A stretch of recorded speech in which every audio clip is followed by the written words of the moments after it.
Hi, welcome to UX Living Lab. Today we are talking about an overview of components.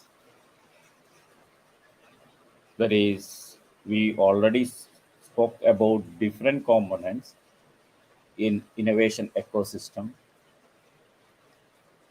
Our topic is how to build a sustainable innovation ecosystem for small brands.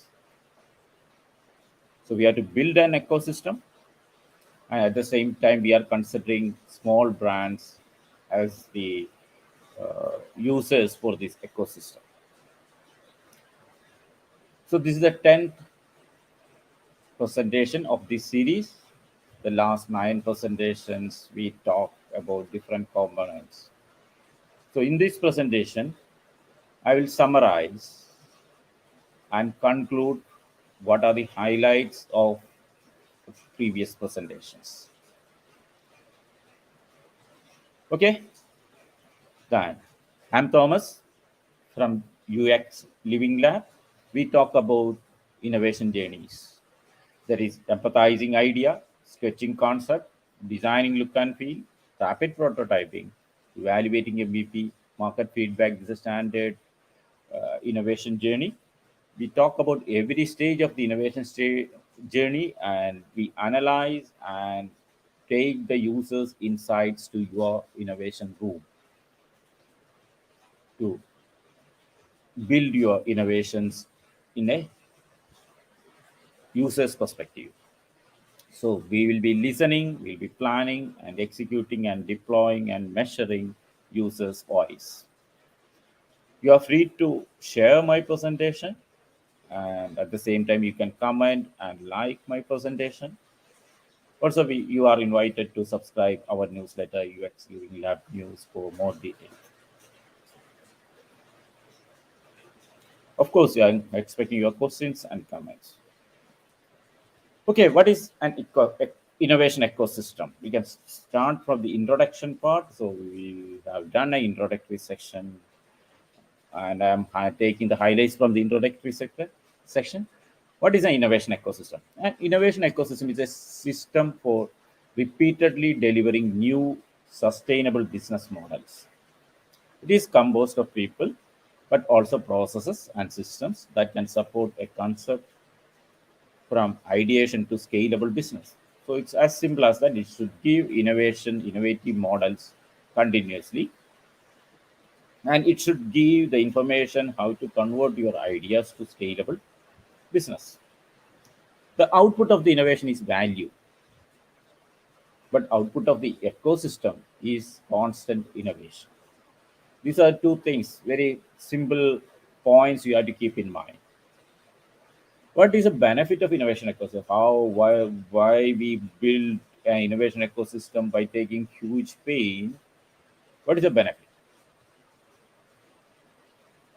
benefit of the ecosystem is being an organization. Our goal is to increase our ability to innovate. That gives business. So our goal is to increase our ability to innovate. Then we need to discover the levers we can use to manipulate the input and output relationship within that ecosystem for maximum advantage. So use your ecosystem to innovate. Innovation is should be beyond from your intuitions. So yeah, that's intuition is okay, but more than that, that intuition can be shared to the ecosystem or your targeted people or your targeted market. A lot of things we can talk about the innovation ecosystem. Then get their perspectives and put your innovation to the next level. That is the benefit of innovation ecosystem. By keeping the innovation ecosystem, you can attain that. What are the components of innovation ecosystem? The components we already discussed, with the vendors and channel partners, competitors, markets, then customers, startups, other industries, internal team, academia, and government. These are the 8 components we proposed or we discussed in previous sessions. I will brief it today. So actually, innovation ecosystem mainly talk about information channels and how the team is processing the information. Starting with designing components, that is, the perspective is small brands. So how we can build a sustainable innovation ecosystem for small brands. What is the first component is vendors and channel partners. Everybody have the vendors and channel partners in your business. How to use that channel for your innovation ecosystem. So for that, you have to segment it first, then develop that community, then engage the community and give reward. This is the strategy behind it. So anyway, you have a channel partners, you have to properly segment it. How you can segment? Maybe a geographic region, you may be doing business in different countries or different parts of the city. It depends on you can um, divide or you can segment the channel. So geographically you can segment. Otherwise, other method is a number of employees. Based on number of employees of your channel partner, you can segregate. Then type of order processing. Maybe they are modern or traditional. This is another method of segmentation. Then market standing and relation, how old they are in the market and what's the relationship you have with them. These are the other variable for segmentation. Or sales, what is the turnover, what is the total sales of the vendor. That's the next level. So these are the different ways you can segment your channel partners. Then after that, what do? Each category or each segment, you have to develop the community, connect and follow social media, chat or phone, whatever maybe is in offline or online. You have to connect them and develop that community towards your innovation. How you can develop them towards your innovation? Engage the community, give some innovation tasks. I'm not talking about sales. Sales is a different thing and different department. That's I'm not talking about. I'm talking about the innovation. So give them some small task, how you can rearrange your storefront or something like that. Think about that type of small task which will innovate their business. That is, you are supporting their business as well as it gives information for your innovation. That's the way you can engage them. Then, of course, while doing these type of tasks, you have to reward. So you build some small reward method. So if you complete the task, you will get this, or you will be having this type of appreciation, maybe monetary wise. Otherwise, also you get appreciation. That type of incentives you have to provide for each task. That's the way you can. What is the benefit? Tasks are to be properly designed to get information for your innovation. The feedback should be analyzed and use recommendation for your innovation process. That's the main benefit. You are looking for innovation and you are looking for contribution to the innovation. So the task to be designed in such a way that it should give proper information to your innovation. That is your benefit. So the information is coming from channel partners. What is the benefit of them? Maybe in the sales channel partner or the vendor channel partner, both are having direct interaction with your customers or the market. So they will give the information directly from the market. That's a benefit. Then coming to the next component is competitors. A very interesting component. Fix and track competitors. How to fix the competitor and track the competitor. So most of the small brands, when I talk to them, they are facing problem. How to fix a competitor? They think everyone is a competitor, or somebody says that there is no competition. It's the thing that almost all the things are competition.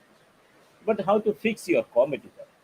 So here also we have to segment it. Then who is your competitor? How to track competitors and find synergy with competitor. How you can use your competitor for your business. So fix and track of competitor segmentation is the same way I explained. You can geographically segment your market. Then number of employees is the number of employees of the competitive brand. So you can look into the team size of the competitor. Then what type of processing that competitor is using, that also you can take care of and divide based on that. Then market standing, how long they are in the market, what is the brand share, all those things you can look into that. That is another way of segmentation of the competitor. Then sales, of course, what's the total volume they have.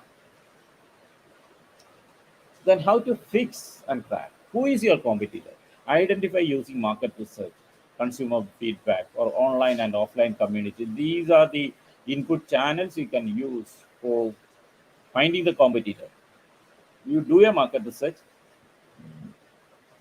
then take the consumer feedback or online offline communities. How to fix? Identify brands sharing the space at the purchase point using market research. This is one of the interesting thumb rules to fix the competitor. How to fix that? Identify the brands sharing the space at the purchase point. What is the purchase point? Purchase point is at shop, or maybe in the comparison sites, or where the consumer is comparing and selecting the product. There may be different brands. For example, you think about just a tobacco products, there are a lot of brands are displaying that the consumer is picking one. So that is a place where the purchase is happening. That's a purchase point. So who is sharing that space? That is the easiest way to find your competitor. Think about a bag. You can see different brands of bag. Identify the brand sharing the space in the purchase points. This is the way you can fix the competitor. Other method is using the purchase journeys. So go through the purchase journey of a consumer, how he purchase, maybe how he get the awareness, how he get the knowledge about the product and brands, then like the products and brands, then preference for the particular brand, conviction, that is he is convinced that what he selected is perfect, then purchase. So go through this journey and identify who is your competitor and how the consumer is comparing with your competitive brands, maybe the knowledge level or liking level or preference level, how he pick one brand and reject other brands. This method also you can use to fix your competitor, where you get away from or get you eliminated from the consumer's selection process. In which stage you are get eliminated. So that's a purchase journey. And from this purchase journey also you can find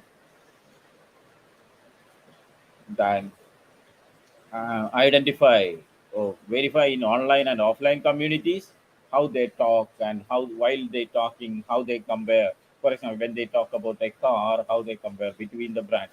Normally they won't compare with a family car with Ferrari, isn't it?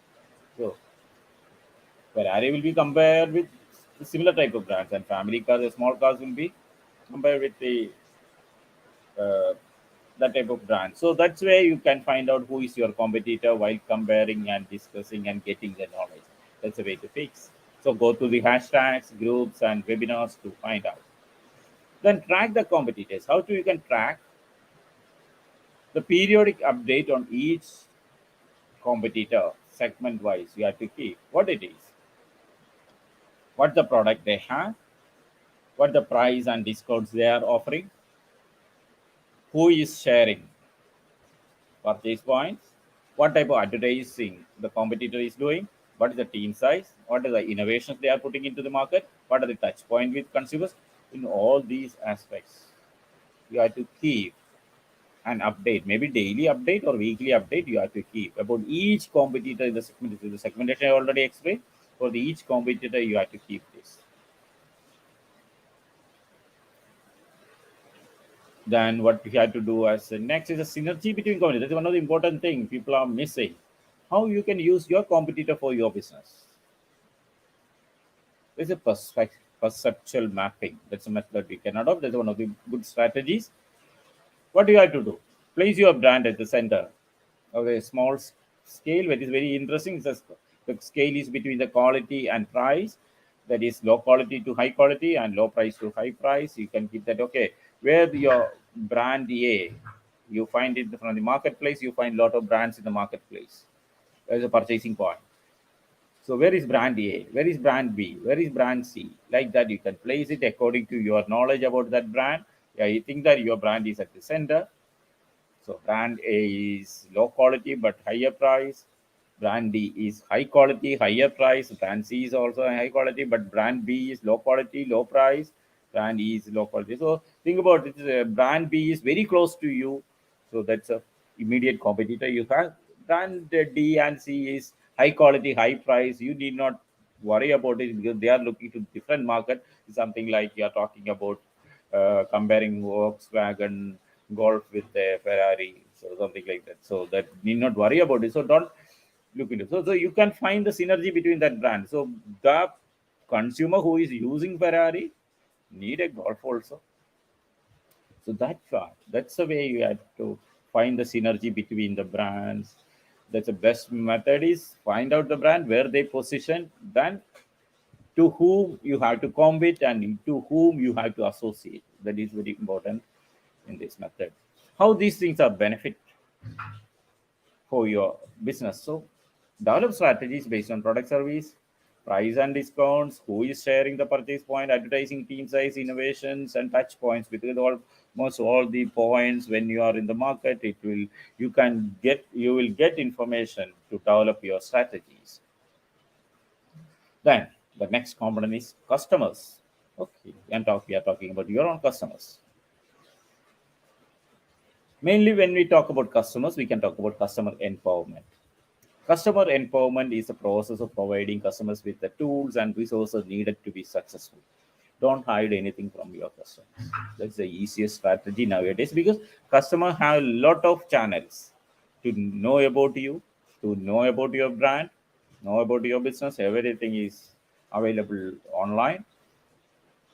So there is no point in hiding information from customers. You give the proper information to the customers upfront so they can relay or they can trust your information. The customer empowerment is the process of providing customers with the tools and resources need to be successful. So for their purchase process, you have to give maximum information for them. Don't hide anything. So they will take from others and continue with that. So that is the way. For example, think about pre-purchase. Maybe you are giving an app, or maybe you are giving the specifications, you are giving the nutrition value of the product. Think about what are the ways you are giving information about your product. And post purchase, how to use this product, how to consume it. So the main points are pre-purchase, then purchase point, then post-purchase. Everywhere you can give information to your consumer to take decisions because you can see that okay, we can app is giving full information about your product. Normally they are looking to the app and select the product. They are looking for the particular product. That's the way you have to keep your information ready with the consumer. Then how you can empower customer. Here also you have to use the segmentation strategy. Then customer purchase journey, that is one of the important thing you have to look into this stage. Then post purchase journeys, customer value creation, how it can be. Of course, the segmentations are a little bit different from the channel segmentations because here we are talking about the public. Then demographic segmentation that talk about LSM and SCC, that is living standard measurement and socioeconomic classifications. There's a demographic segmentations. Then geographic segmentation, I already explained this. Based on the country, city, or region, you can divide. Then psychographic, what is their lifestyle, what's their attitude. In that way you can segment your customers. Then behavior wise, then benefits or occasions they are looking for, how what is the benefit if they are using your product, and what are the occasions they will use your product. That's the way you can segment. Then usage rate, awareness, that is heavy user, medium user. So this is the standard segmentation for customers. Demographic will talk about their profile, geographic talk about their location, psychographic talk about their lifestyle, behavior talk about their benefits, usage talk about how close or what is the role of your product in their day-to-day life. That's the way you can segment your customers. Then look into the customer journey for each segment. What is the customer journey? Awareness level. How your customer get awareness about different product, maybe your product or your competitive products. I'm talking about the product and brands. So maybe they are getting awareness about the cars first, then they talk about what are the brands available in that. Then knowledge. They're trying to get knowledge. They are acquiring knowledge from different sources, maybe from your own shops, maybe from online, or from different ways the customer will gain knowledge. So how they will gain the knowledge. And liking. So they are liking one product because of what? Then preference. They are picking one. Maybe A lot of other factors than liking it will put into picture because they like Ferrari, but they can't accommodate, they can't afford for Ferrari. So that is preference because I don't have the budget to buy a Ferrari, but I can do. I like it. That's the way the preference works. Then he again conviction. That is, he has to reconfirm whether his decision is right or not. So he'll be comparing with reviews and he'll comparing with the friends or some other ways. So what are the ways? Then come to the purchase. These are the 6 stage customer innovation customer journey, customer purchase journey. This is called Lavin and Steiner model theoretically. So each stage you have to identify how they compare between brands and where your brand positioned. That's a pre-purchase stage. Then comes to post-purchase journeys, customers' initial feedback, customer onboarding, customer experience. These are the 3 main stages. What is the initial feedback? What was their first feedback about the first use? Bad experience, great experience. Think about it. You can just take information from them, then analyze. The second stage is customer onboarding, the learning curve. So he had to use in different ways. For example, if customer is buying a dishwasher, so initially he will be using it. So that's his first information about the purchase and all the aspects. Then he's trying to use it. Then he find that okay, that is not working. This is not working. That's where he had to load the dishes or a lot of things. Is there is a learning curve. That onboarding process also you have to support customers. Don't think that you stop at that point of sales. You go through the customer journeys, then sales happen. Then after that, that is very important because you have to keep the customers with you and they should use your next versions or other products. So learning curve is very important. How you are supporting the customers on the learning curve. Then develop. This is a good strategy nowadays. Develop a digital twin of each customer and forecast. So you take information from each customer and keep it in your database and keep the entire customer information like a profile. So how they will do, I'm talking about profile, not just age or that type of profile. Think about being a dishwasher, how what time they will operate dishwasher, how many times they will operate in a week, and who is operating. Maybe servant is operating or the mother is operating, or think about who is operating, what about this. So think about, collect all the information, try to collect all the information from customers, maybe from taking the surveys or maybe visiting their home or training them or different ways you can collect. But keep that information and keep it like a digital twin. That's a digital form of that customer in your database. That is the easiest way. So then you can easily say that, okay, on next week, tomorrow morning at 10 a.m., they are going to start the dishwasher. After 6 months, they will go to for the next version. This type of information you can easily predict on the customer service. That will be giving great information to feed back to the customer about new products and new business. Then develop and track CX index. What is it? CX index is that is customer experience index that measures how successfully a company delivers customer experience that creates sustainable loyalty. That's called CX index. What are the components of that? Effectiveness. How effective was the brand for the customer needs? Ease. How easily they can operate it. Emotions. How did interaction with the brand makes the customer feel? Then customer loyalty comes from retention. How likely the customer is stay with your brand. Enrichment. How likely the customer buy additional products. Advocacy. How likely customer recommend the brand. So this is CX index. You build the CX index score for your product that gives a good benchmarking for your business.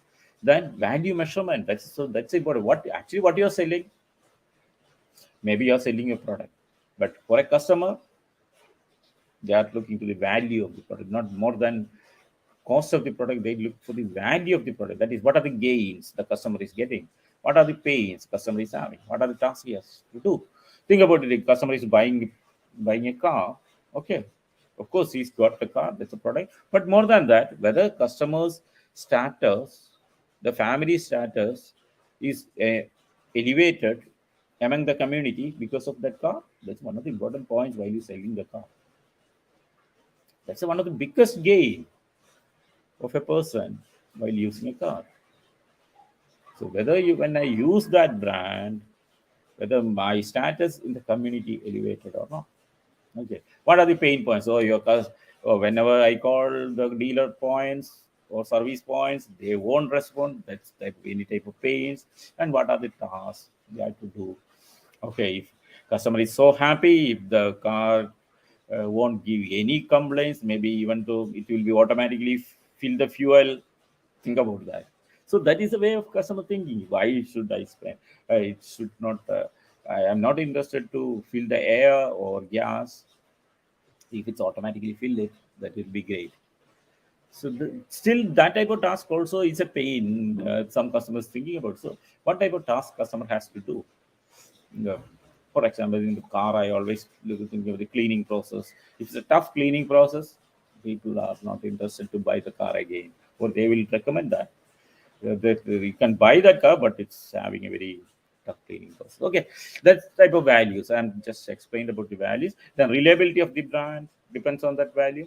Responsiveness of your brand, your team, knowledge provided to customers, empathy, the personalized solution you can provide to each customer, then convenient facilities. These are the variables of value measurement.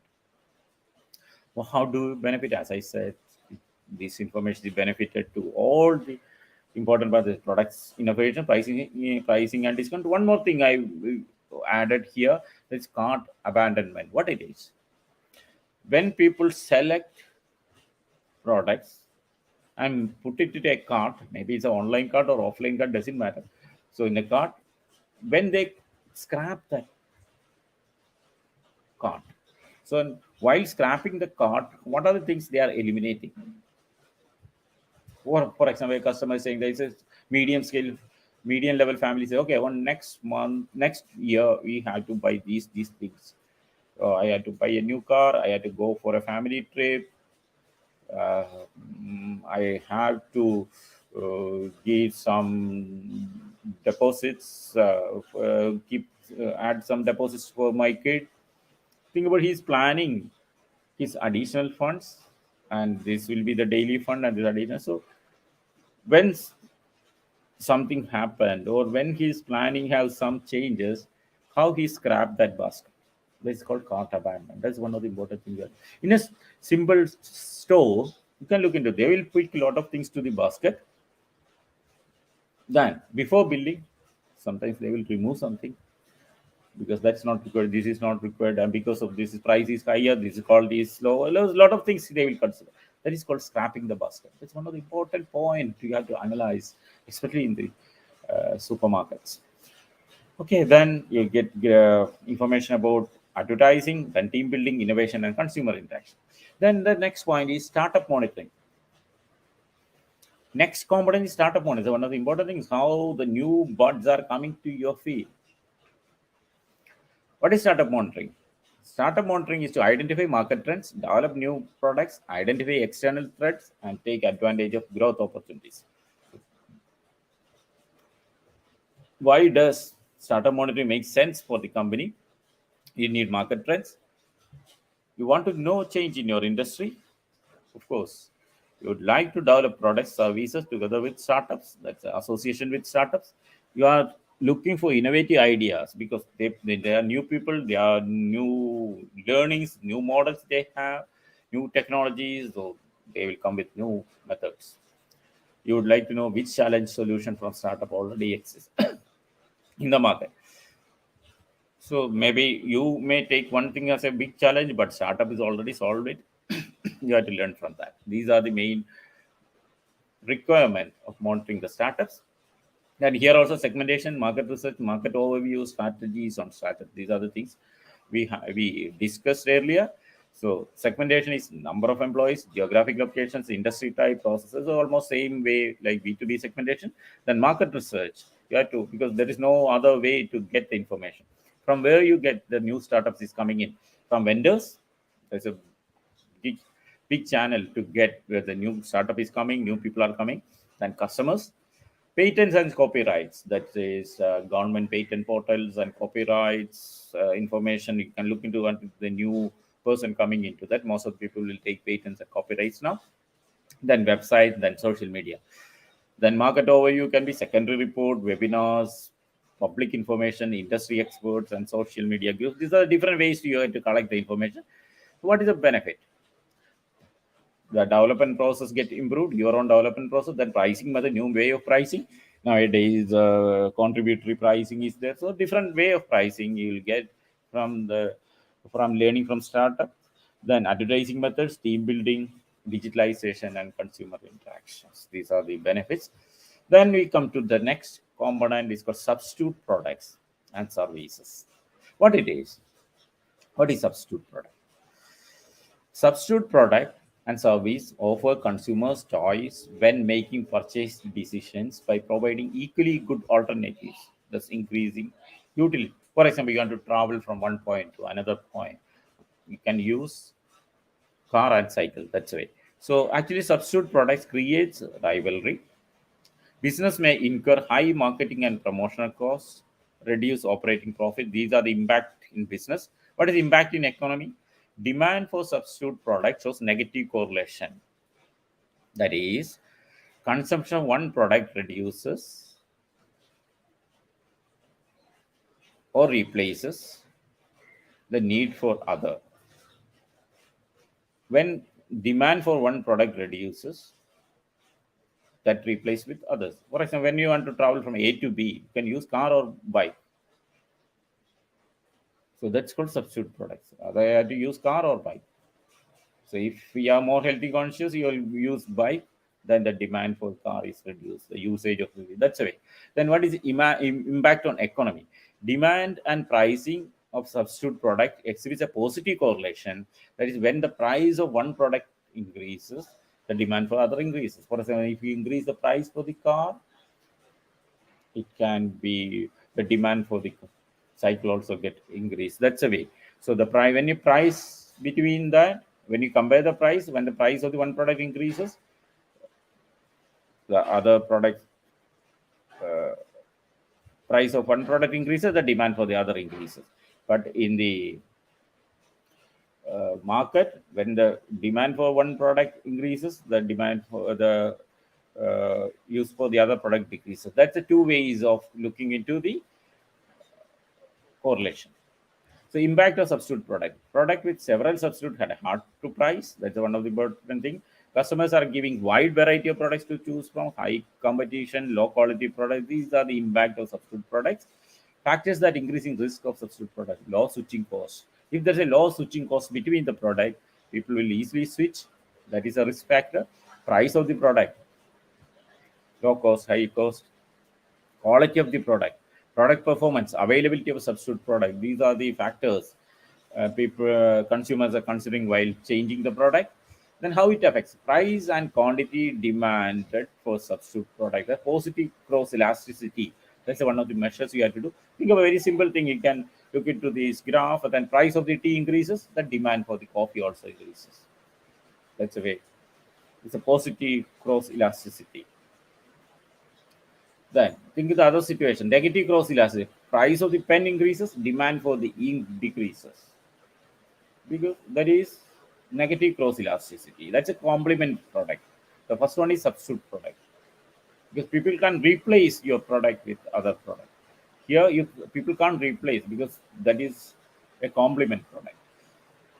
The another is zero cross elasticity. That is when the price of the tea increases, there's no relation with the demand for pens. That's no relationship between.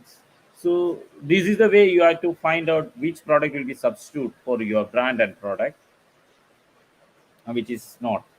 So perfect substitute, you can see the brands which can be perfect for substitute, imperfect for. These are the two concepts in the substitution. Then what are the strategies? Again, segmentation, market research, market overview, measure cross elasticity of demand. That's important. Segmentation, as I said, you can do for geography segmentation, product segmentation, process, market and price. Market research you can do. Market overviews, as I explained, you can go through that market overview methods.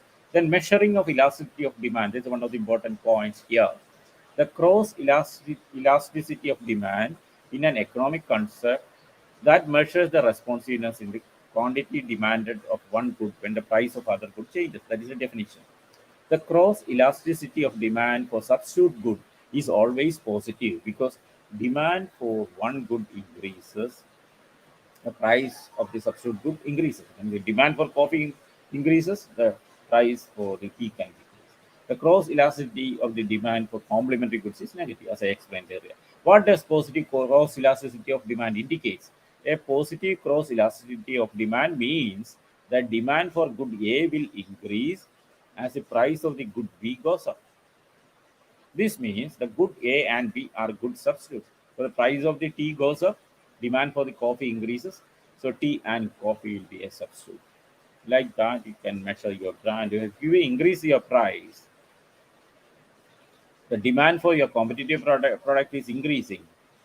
And that's actually in the consumer's mind, this is a substitute product. A B gets more expensive, people are happy to switch to A. That's a negative cross elasticity of demand. Negative cross elasticity of demand indicates that demand for the good A will decreases as the price B goes. So when you increase petrol gas price, demand for the car reduces. So that is complementary between each other. So complementary goods. Then, what are the benefits? It gives information to your product, pricing methods, advertising, consumer interactions, cart abandonment, and innovation. These are the benefits you will get.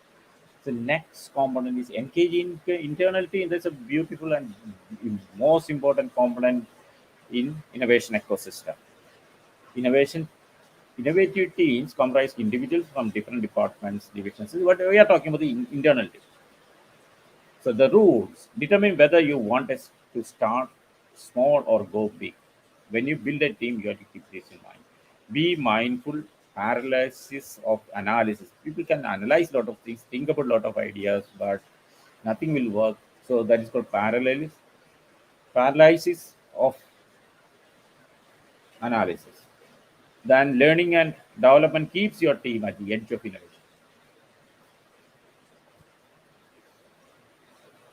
We can apply different strategies. What are the strategies? Start by building a bigger box rather than trying to think outside of it. People always saying think outside of the box. I won't recommend that strategy because most of the time it's a waste of time. Think bigger box. You have a box, you increase the limit of that box, so that gives the business. So start by building a bigger box rather than trying to think outside the box. Then strategy two, select your team in a proper way. They know each other. Then third strategy is pick a one leader to provide him or his autonomy. They need to be successful. Then build a team that can both identify the gaps in the market and market in that. Just identify the market gaps is not enough, but they have to market in that gap. So there should be you should have a consumer. You can think about a lot of ideas, you can produce a lot of things, you can develop a lot of things, but there should be a consumer. So you have to market in that gap also. So build the team in that way. Then find the team members who tell great stories because communication is one of the important thing while innovation.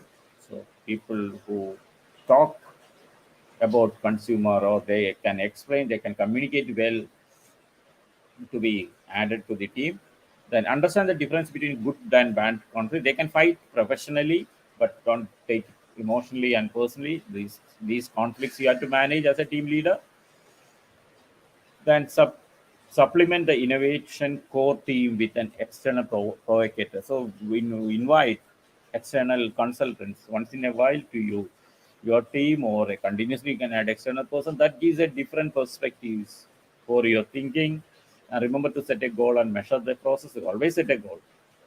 Then think like a startup entrepreneur. It's a little bit difficult, but think about how the entrepreneurs are thinking about or how the startup is thinking about. Think like that. It gives a very huge spectrum of perspectives you can think about. Then ensure that people are wholehearted cooperation for your innovation. Otherwise, it won't work. The clerical or office assistant type of people, that type of attitudes won't work in innovation. So they should be wholehearted. Then there is a talent wheel you can recommend. You can look into the vision, collaboration, learning, and execution. You can get this talent wheel from net also. It's recommended by big consultants that illustrates what are the traits it's required for innovation team.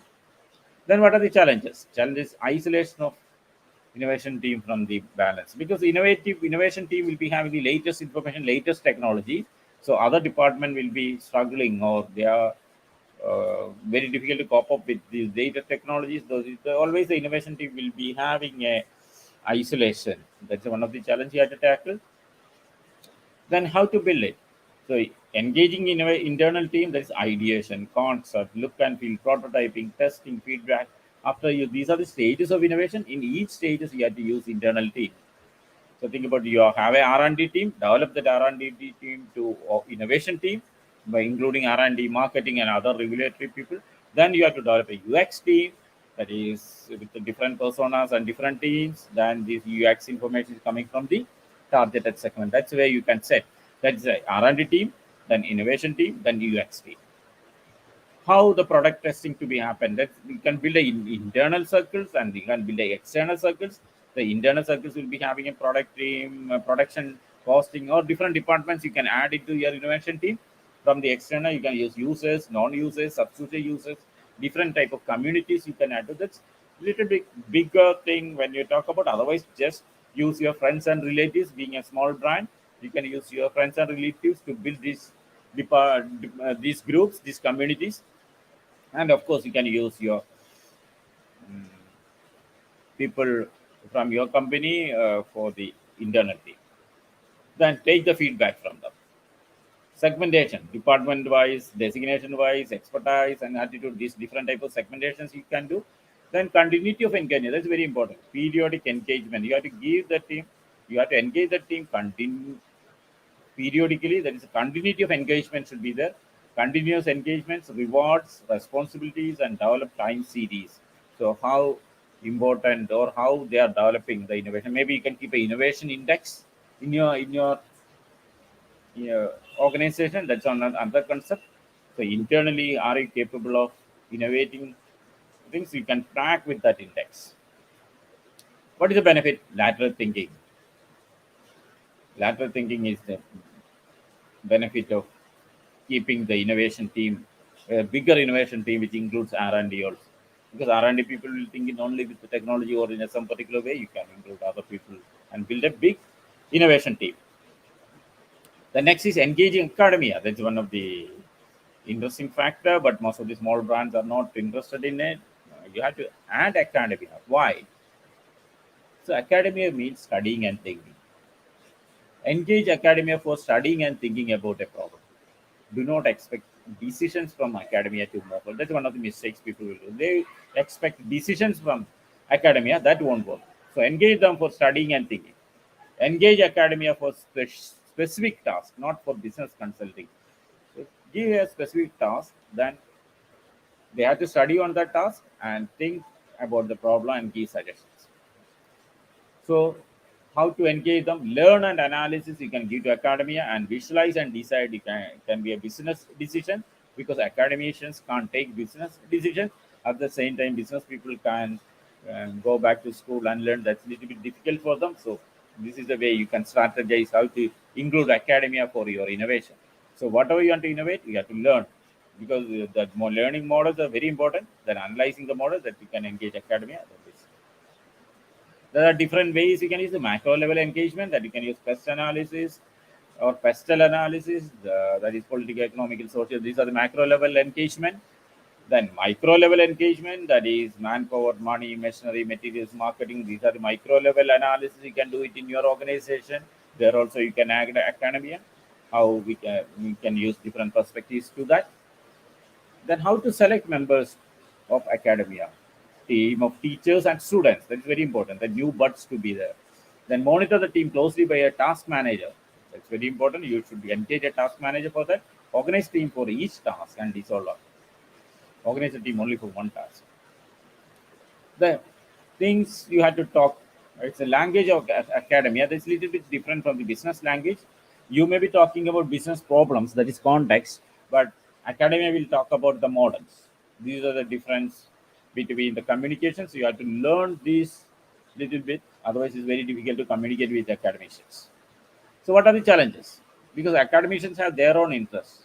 So, it may not be conflicting or it may be deviating from your business problem. That is one of the challenges I always notice. You have a business problem. What their interest, they have to get score in their college or they have to get good score in the research. So they will be deviating to that point, but your problem is just a trigger to reach their point, but you will be loser. So you make sure that your problems get solved from this, get all the perspectives from the academicians. That's one of the challenges you have to take care. Then communication, as I said, is very difficult to communicate with academicians because they are talking in their language and you are talking in business language. So there should be a mediator or you have to learn their language. Then our challenge is teachers' ego. That's an international problem. That's a global problem. All the teachers have a very huge ego because they are interacting with students. They are in the juniors, in the age-wise as well as knowledge-wise. They always try to teach them. They will take the same attitude towards you. That will make some conflicts, but you have to keep them. You have to manage them. The teachers' ego. That's one of the biggest thing in the society. So, what is the benefit? Studying the problem using various models. So, don't avoid of academia because you will get a very interesting practice like theoretical and empirical models from them. You have logical model, but theoretical and empirical model will you'll get from academicians. Use that. Then the last one is connecting government machinery. So of course, government is an inevitable part in your business. How to connect them? So what are the components you can look into, or what are the components you can, or what are the components you will get from government? Innovation hubs, social nudging, skill accelerators, government policies and missions, financial support, technology infrastructure, intellectual property protection. I will brief it each one. What is Innovation Hub? Innovation Hub is a physical space that brings together researchers, creators, and innovators to nurture ideas into industry changing products. So there is a space government is providing where you can discuss different ideas, not only just ideas, how to develop it, how to go to business, how to bring to the community. So actually that is the springboard for new ideas and help innovators to pursue. So most of the countries providing these innovation hubs free, of course. Some universities are providing, government is providing, and some when there are private organizations also providing. When you go to private, there should be some fees, but use this facility. What do you get from that? You can learn new things, inspire, creativity, innovation, transform. You will get a different perspective how other people are working. That is the purpose. We have to go to innovation hubs regularly. Then another thing is social nudging. Government will have a lot of nudging. Um, Government is pushing a lot of things to the community to improve the community. For example, digitalization, banking, a lot of things you can think about. Something like I'm not going through the definition. That's a very little bit psychological definition. But actually, what is nudging? Instead of making it mandatory, government may be promoting it. That's the way you can understand nudging. Something like you are teaching or you are guiding the community towards that.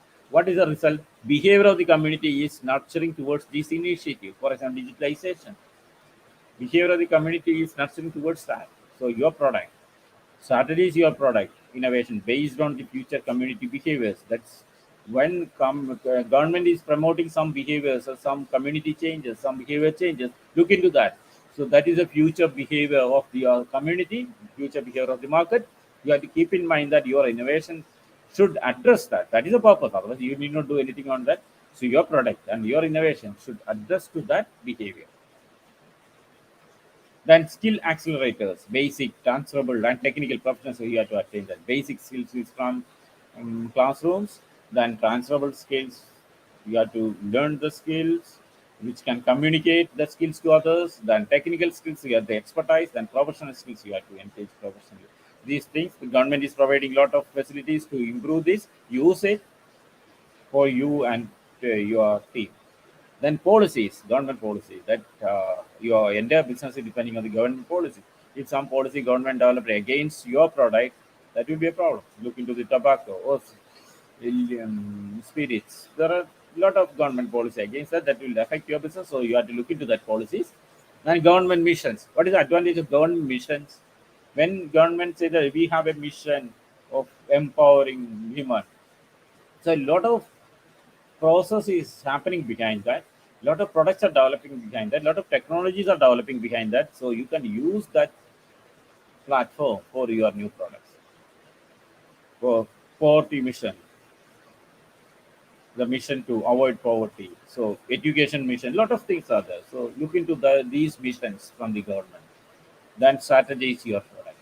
Then financial support, of course, you can look for different financial support like global innovation funds, national innovation funds, CSR from big corporates, venture capital supports, seed funds, community funding, loans. I always want to measure. The best one is community funding, and the least one is loans and subsidies. Because community funding, you will get customer also. Yeah, when that is you are getting the future customer. If some customer is funding for your innovation, that means he is convinced with your innovation. You can look for the future. Other, you can just get a financial support, but loan and subsidies, of course, it's a liability also. Then what? Anyway, whatever maybe the technology you are using, it should address the future strategies of the technology, which is already we are seeing now. What is that? What is the technology strategy now? Mobility. Mobility is a must. Nobody is interested to stand still. No mobility, for example, like a mobile phones or traveling or everywhere there's a mobility. So your products should work in that environment. Data driven. Everything based on data. So the data driven, that means you have to give the specifications, you have to give the all details about the product, that is data driven. Then connectivity, you should be connectivity with the Wi-Fi and internet. That's a connectivity, and between the products, that's also fine. So connectivity, electrically powered. That next power source is electric. Almost all the countries are going towards electric than the fossil fuels. So electrically powered, your product should be. Then sharing, of course, the sharing is a new concept, including all the facilities what we are providing for the consumer. They are interested to share with the families and friends. So the sharing may be in the strangers also. For example, something think about the concept like Airbnb and Uber. The sharing is the biggest concept for future. Then intellectual property protection. So of course, when you innovate something, you have to protect your property. Look into the intellectual property protection facilities given by a government. So you have to keep all everything protected. What is the purpose? Protect your innovation, at the same time learn from others. So you can look into the copyrights and patents and register your innovations. At the same time, you look into others' innovations. What are the challenges? Government data is a scattered data. That's a big data is there, but it's scattered. So sort out from these data is very difficult. You can engage academicians for that or some interns for that. That's a way you can look into. Lack of motivation from government. Everybody knows that. Diversity of information, variety between country information, then variability between countries, because some countries are very poor countries, some countries are very rich countries. The education wise, different things are there. So variability between the countries, even the same variable. Then accuracy of the data. So a lot of data is available, so you have to confirm which data is accurate. These are the areas you can engage academicians in a fruitful way. Also the interns. What do you get? You'll get all strategize, the political strategies, the policies, economical factors, social, technical, environmental, and legal factors for your innovation. That is the benefit you have. So don't avoid these factors. That's one of the vital factors for your innovation. Then coming to concluding notes, I also briefed all the almost component, all 8 components. That is vendors, competitors, customers, startups, other industries, internal team, academy, and government. What is the concluding note I can give? That is the final note for the entire series. So look into each presentation. There are 9 presentations.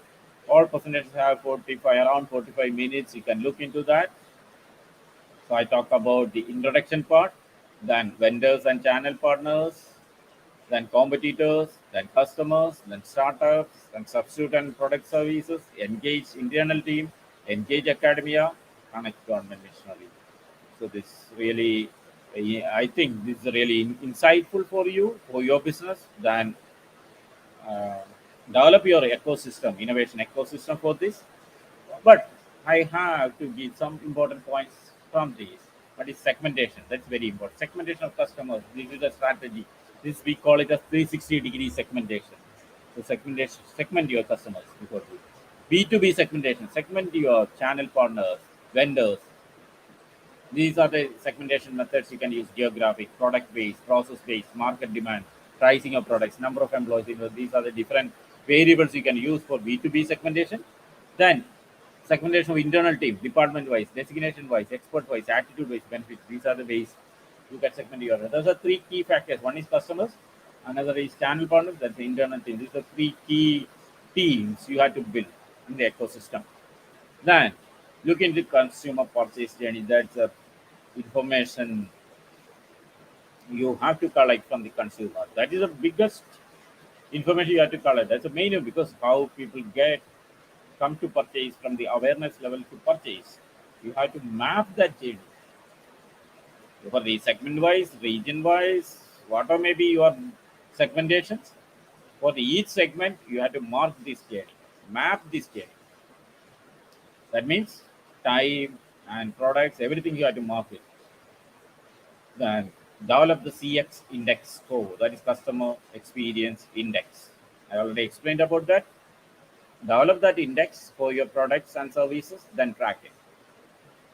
Do the value measurement, because at the end you are transferring value to customers. So do the value measurement. At the end, again I am briefing to what is the benefit of innovation ecosystem. Increase our ability to innovate. That is ultimate benefit while keeping or developing an innovation ecosystem. Studying problem using various models, contributing from strategies, economical, social, and all the macro level aspects, lateral thinking for innovation. Then it's giving direct inputs or value to your product service development, price discount methods, purchase point design, advertising strategies, cart apartment analysis, team building, interaction with customers. These are the direct impact, and this is the direct information you can take from the innovation ecosystem for your innovation. So keep it, develop the innovation ecosystem and maintain it.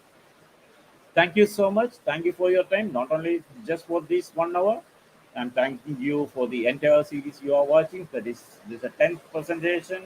So you have to watch from 1 to 10 to get a clarity. This 10th one is just a briefing, or that's a overview of the entire thing. But each presentation is having 45, around 45 minutes. You can watch it.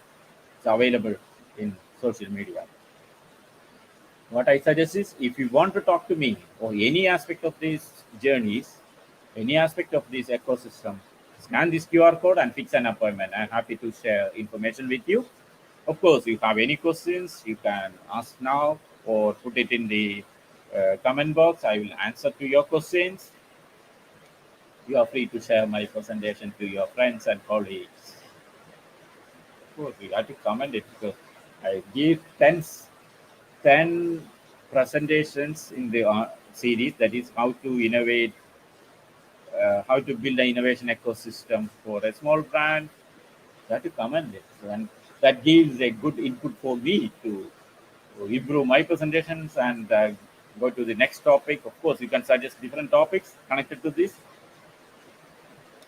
I'll come back on next week with a new live on a new topic connected to innovation.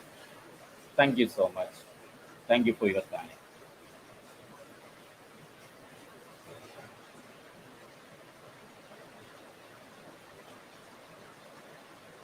Questions? Yeah, thank you so much. Again, thank you for your time. Anyway, you can ask questions later on. I will get back to you. See you next week.